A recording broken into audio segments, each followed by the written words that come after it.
मैं आयुष राज द्विवेदी आप सभी का अपने चैनल न्यूज़फीड पे बहुत बहुत स्वागत करता हूं। कुछ तकनीकी खामियों के चलते लाइव सेशन को स्थगित कर दिया और फिर से मैं वीडियो के माध्यम से आप सबके समक्ष अपने विषय को लेकर आया हूं।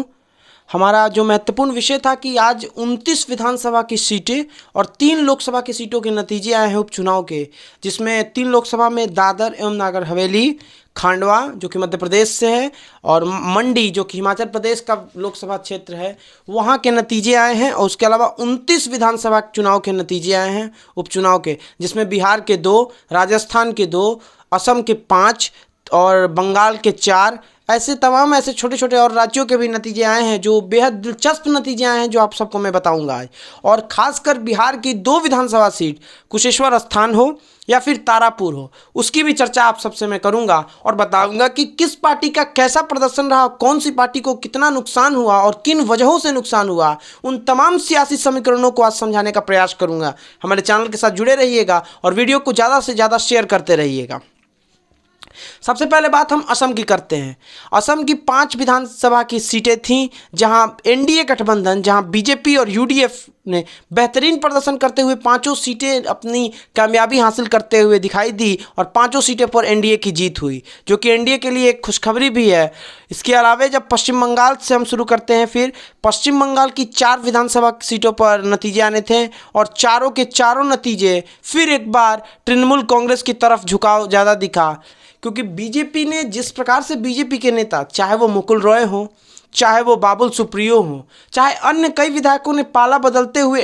टीएमसी का दामन थामा था। इसके बाद से कयास ये लगाया जा रहा था कि शायद बीजेपी उन तमाम गलतियों को न दोहराते हुए फिर इस उपचुनाव में कुछ प्रदर्शन अच्छा करे, ताकि टीएमसी को आने वाले दिनों में कुछ सियासी नुकसान पहुंचाया जा सके। लेकिन ममता बनर्जी पे विश्वास, तमाम प्रयास के बावजूद ममता बनर्जी के साथ बंगाल की जनता अभी भी जुड़ी हुई है, जिसका ये नतीजा रहा कि बंगाल में ममता बनर्जी ने अपनी चारों की चारों विधानसभा की सीटें अपनी जीत हासिल करते हुए अपनी जीत को सुनिश्चित किया और बीजेपी की वहाँ भी करारी हार हुई।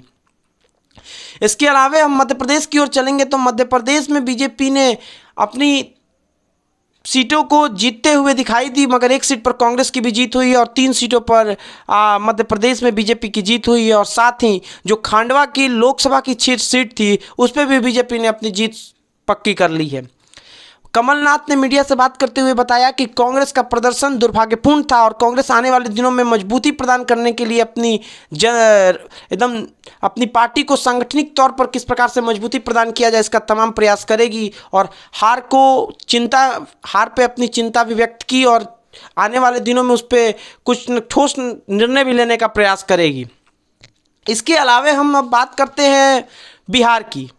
और बिहार की 2 सीटों पर चुनावी नतीजा है। हालांकि अंत में मैं इसके बारे में आपको विस्तार से चर्चा करते हुए बताना ज़्यादा मैं उचित समझता हूं, क्योंकि अंत में आपको बताऊंगा कि आखिर किन कारणों से वहां का नतीजा एनडीए के पक्ष में गया और क्या कारण थे कि अगर आरजेडी वहां मजबूत स्थिति में होते हुए भी कहीं ना कहीं सियासी रूप से जेडीयू से पीछे हो गई और एनडीए को एक बड़ी जीत वहां मिली है। और कांग्रेस की स्थिति किस प्रकार से वहां एक तरह से निराधार साबित हुई, कांग्रेस की जितने दावे थे उन पर भी हम चर्चा करेंगे। लेकिन उसके पहले हम चलते हैं राजस्थान की तरफ। राजस्थान में 2 विधानसभा की सीटों पर उपचुनाव हुए। यहाँ की जो सियासी खबर आई और जो नतीजे आए वो चौंकाने वाले थे, क्योंकि विपक्ष की महत्वपूर्ण भूमिका निभाने वाली भारतीय जनता पार्टी यहाँ दोनों की दोनों सीटों पर न सिर्फ हारी है बल्कि करारी हार का भी सामना करना पड़ा है, क्योंकि यहाँ बीजेपी को 1 सीट पर तीसरे नंबर की पार्टी बनी और 1 सीट पर चौथे नंबर की पार्टी बनी है, जो कहीं ना कहीं राष्ट्रीय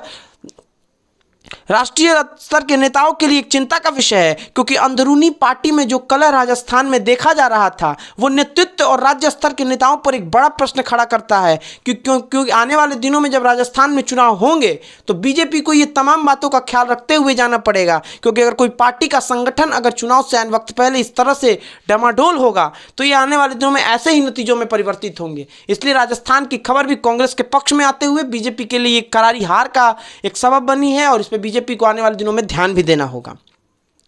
हिमाचल प्रदेश देखिए, मैं हिमाचल प्रदेश का जिक्र कर रहा हूं तो आप गौर से सुनिएगा। हिमाचल प्रदेश की 3 विधानसभा की सीटें और 1 लोकसभा की सीट जो बीजेपी के पास थी, जो मंडी लोकसभा की सीट थी, जहां से रामस्वरूप शर्मा वहां से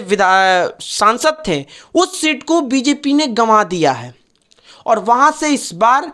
हिमाचल प्रदेश के पूर्व मुख्यमंत्री वीरभद्र सिंह, जो कि कांग्रेस के दिग्गज नेता हैं, उनकी पत्नी ने इस बार जीत दर्ज करते हुए बीजेपी को करारी शिकस्त दी है। और तीनों विधानसभा की सीट, गौर कीजिएगा, तीनों विधानसभा की सीट इस बार बीजेपी ने गंवा दिया है वहां से। यानी बीजेपी को वहां भी करारी हार का सामना करना पड़ा है। और उसके बाद जब मीडिया से बात करते हुए हिमाचल प्रदेश के मुख्यमंत्री जयराम ठाकुर ने यह बताया कि इसका असर कहीं ना कहीं बढ़ती महंगाई के चलते बीजेपी को नुकसान उठाना पड़ा है, तो ये एक बड़ा सवाल भी करता है कि आज भी महंगाई एक मुद्दा है जो कहीं ना कहीं ऊपरी तौर पर दिखाई दे या ना दे, लेकिन ये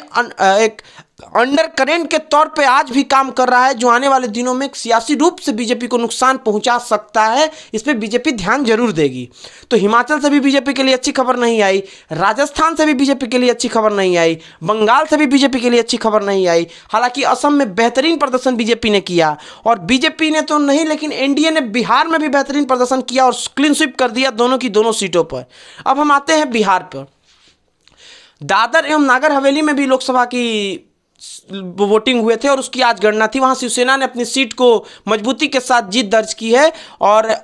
वहां पे भी शिवसेना का बेहतरीन प्रदर्शन रहा है और वहां जीत दर्ज की है शिवसेना ने। लेकिन अब बिहार पे आते हैं। बिहार की 2 विधानसभा सीट, कुशेश्वर स्थान और फिर तारापुर। पहले कुशेश्वर स्थान पे चर्चा करते हैं। कुशेश्वर स्थान रिजर्व सीट थी और वहां से उम्मीद थी कि आरजेडी और जेडीयू में कांटे की टक्कर होगी। हालांकि जो नतीजे आए उसने ये काफ़ी हद तक ये सुनिश्चित कर दिया कि आज भी नीतीश कुमार जिस जनाधार वाले नेता के तौर पर बिहार की राजनीति और देश की राजनीति में जाने जाते हैं, वो उनका जनाधार आज भी बेहतरीन तरीके से कामयाब है। और वहाँ 12,000 के अधिक अंतरों से वहाँ पे जेडीयू ने अपनी जीत सुनिश्चित की और आरजेडी को करारी हार का सामना करना पड़ा।